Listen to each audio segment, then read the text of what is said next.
Hello friends, সবাইকে অন্নপূর্ণা রান্নাঘরের পক্ষ থেকে স্বাগতম। আজকে আমি নিয়ে এসেছি বেস পিৎজার একটি রেসিপি।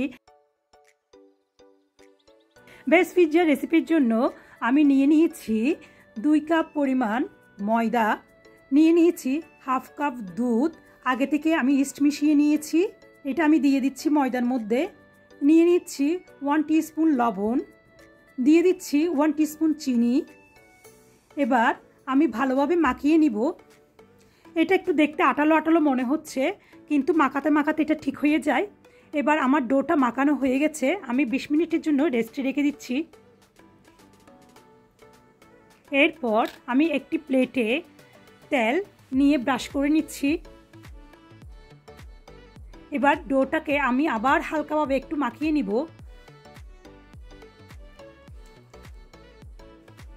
এবার আমি 2 হাত দিয়ে ঠিক এভাবে একটি বেস তৈরি করব।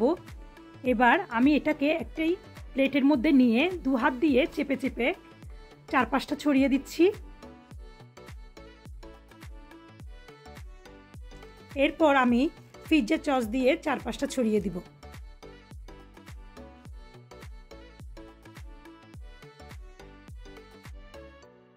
এবার কাঁটা চামচের সাহায্যে আমি ছিদ্র করে দিচ্ছি।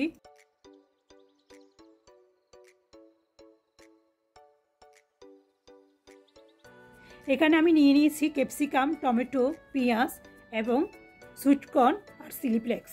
আমি এগুলো দিয়ে সাজিয়ে নিচ্ছি।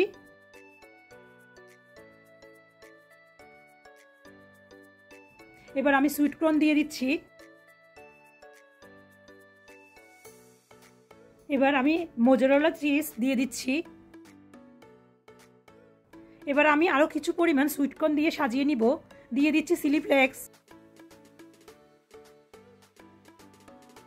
এবার দিয়ে দিচ্ছি অরিগানো। অরিগানোটা দিলে ফ্লেভারটা ভালো আসে। আপনারা যে কোনো সুপার শপে বা মুদির দোকানে এটি পেয়ে যাবেন। এবার একটি পাত্র প্রিহিট করে 20 মিনিটের জন্য চুলায় দিয়ে অপেক্ষা করব। 20 মিনিট পর ফিরে এলাম আপনাদের মাঝে।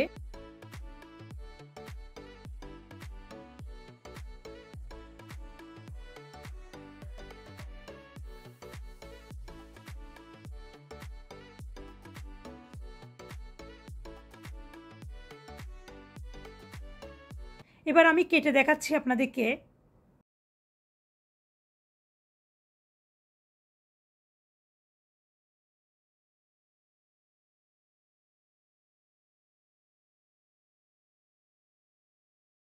এটা আসলে খেতে খুব মজা হয়েছে, আর এটা আমি গরম গরম কাটছি।